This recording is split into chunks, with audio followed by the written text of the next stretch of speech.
The first thing that can be said about the moon is that it is a technology, and technologies are not inherently good or evil. It is dependent on how that technology is used and how we perceive it to be. It also functions as a space station for many different races and is more of what is considered a neutral zone when you are on that territory. Now, this has fluctuated throughout the ages, depending on who is actually in control or behind the computer. Right now, as a side note, I have been picking up that there are a faction of Arcturians that are now in control of this computer.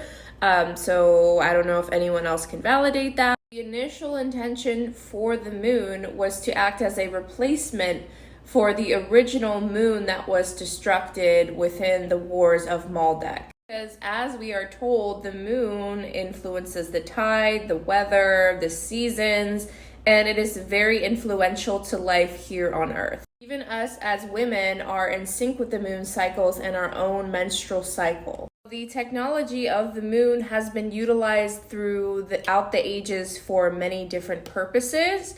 One famous one is the reincarnation cycle, or the moon trap that traps souls in the moon. And the moon acts as a large transmitter and receiver of frequencies, so it does work both ways. There is a large AI construct that resides within the moon that does emit a lot of these frequencies out.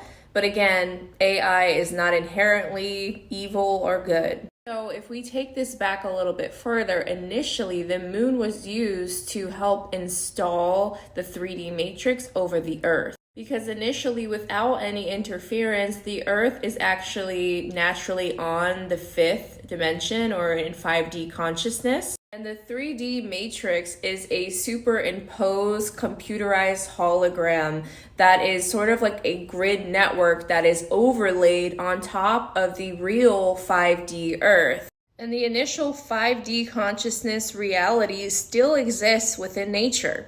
That's why we as humans feel so good and aligned when we're in nature.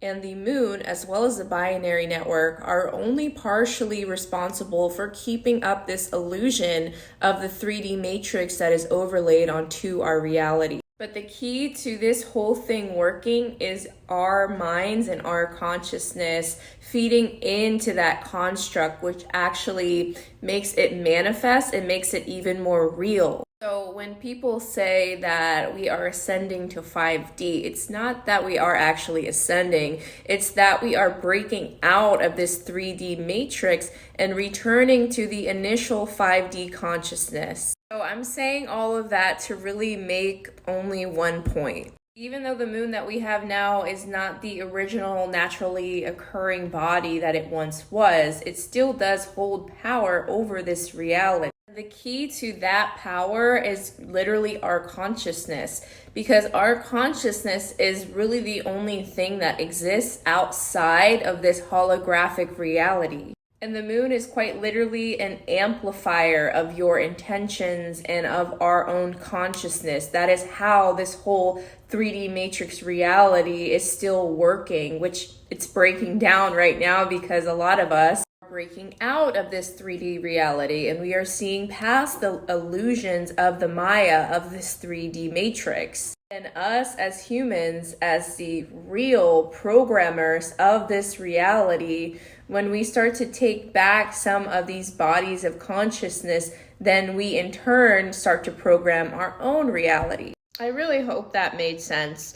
But in either case, like I mentioned, the 3D matrix is starting to break down. So some of these systems are trying really hard to keep the illusion going. That's why there's so much distraction going on. Right now, I believe the moon technology is in good hands, and the reason why we can't just snap into 5D is because a lot of these things that are hidden in plain sight, they start to become visible and start to become viewable by your everyday person. Because the frequency overlays that are emitted from the moon and are empowered by our own consciousness are starting to break down.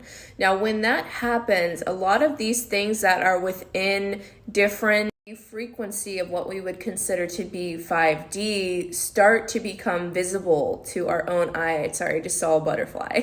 So quite literally, the magic starts to return into this reality. We start seeing all of the elemental beings, all of the fairies, all of the dragons, all of the Sasquatches, gnomes, all of these other beings that have existed with us simultaneously previously have not been able to perceive start to become visible, and all of the UFOs within the skies start to become visible. So if that happens, a lot of people would just freak out and would not be able to deal. So in short, like, I really said a lot in this video, but I work with the moon personally because I am the programmer of my own reality, and I see the value in working with these large bodies of consciousness. And I view astrology and the moon as tools that can be utilized within our own personal journey and our own personal transformation, just as the ancients and our ancestors did. If you don't resonate with astrology or working with the moon, then don't do it. It's